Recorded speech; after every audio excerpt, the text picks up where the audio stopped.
And I'm in reading Car and Driver or Road and Track, and there's a little ad. It says, Quattro Club USA. Come to a driving school at Brainerd International Raceway. And I go, oh, I could do that.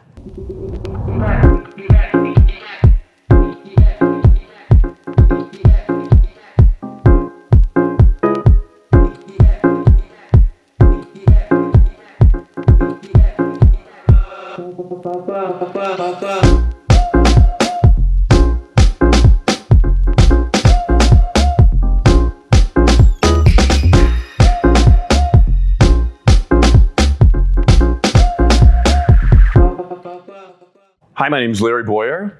I'm currently one of the professional driving school and programs instructors at Road America.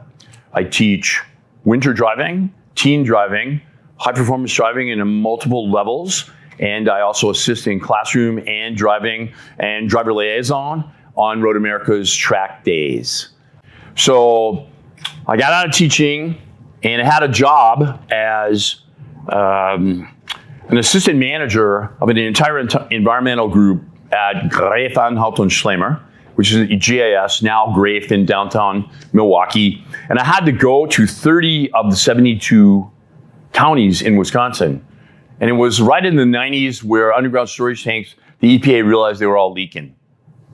And they weren't all leaking, but calculations were that 25, 30% of them were leaking.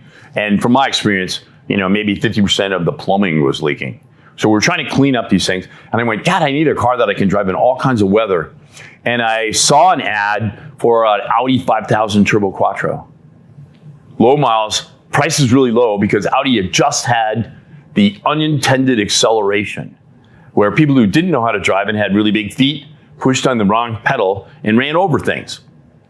But Audi didn't apologize for it. So their sales in the US dropped. All their cars, prices went to poop. And I bought this fabulous $50,000 car for like $10,000. Yes.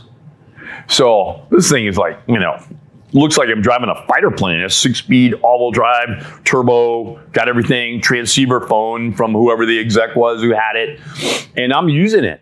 And I get home in the summer of the first year of having it, and I'm in reading Car and Driver or Road and Track, and there's a little ad. It says, Quattro Club USA. Come to a driving school at Brainerd International Raceway.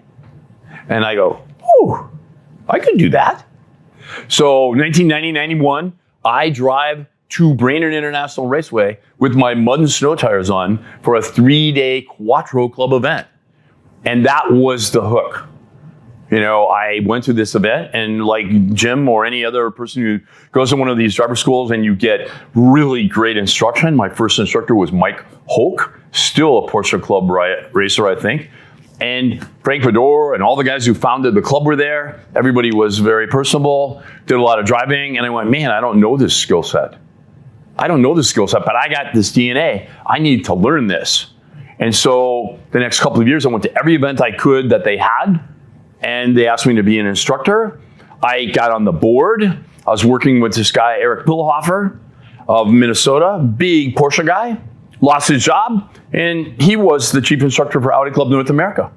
And he goes, well, you're it. I'm like, what? So I'm on this board, and all of a sudden I'm like nominated to be the chief instructor for Audi Club North America and give talks around the country on how to instruct. And I go, well, I got the teaching background, so I'll just approach that the same way that I approach anything else. I'll do all my research, I'll get my driving down, I'll get all this kind of stuff, I'll put presentations together so we look like we know what we're doing. And so Audi Club really had instructor clinics put together to go nationally, really before Porsche and BMW actually did them. Although Porsche went right to club racing immediately and BMW followed a little later. Audi never had the numbers and the people to really do that. So I spent the last 30 years, going to Audi Club events all over North America and some in Europe, teaching and doing instructor training. And for example, this week I have 2 days at Road America, and then I have 3 days, at Mid-Ohio for the 30-something year that I will be teaching classes and students at Mid-Ohio. So the evolution of that, all that time in the Audi Club, got me going, well, I really would like to race. And so I raced my Audi in full track autocross, my Audi 4000 that I bought as a lark. And then I got, wow, I should probably get my license. So by then I knew all the BMW guys, and I rented from John Morgan, Eric Iverson, a little BMW, and took my Midwest Council driver school in 98, 99. And my instructor had a Porsche 944 for sale. And my girlfriend at the time said, let's go look at it. I'll bring my checkbook, the lovely Mary Meadow. And we bought a 944 Porsche and raced it for 12 years together in Midwestern Council. So all this time I'm doing 10 weekends a year racing in Council and doing 10 weekends a year teaching for Audi or BMW or Porsche. And that sort of evolved.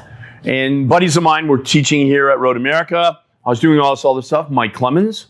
And he goes, hey, you should come and teach at Road America. And I go, I really don't have time. He goes, well, I'm going to be stepping down from this. You should do it. And I went, nah.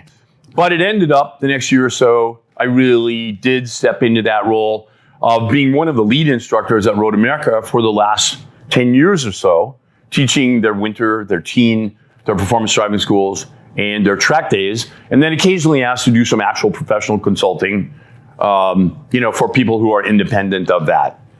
And then my racing days, have sort of tailed down, and we could talk about that some other time. So now it's more of the passion for driving and, the giving back, paying it forward, for a bunch of other people to see how excited they could get about this hobby. Because it's very addictive, but it's so interesting in that, just like martial arts, another thing that I teach, it's probably 80-85% mental.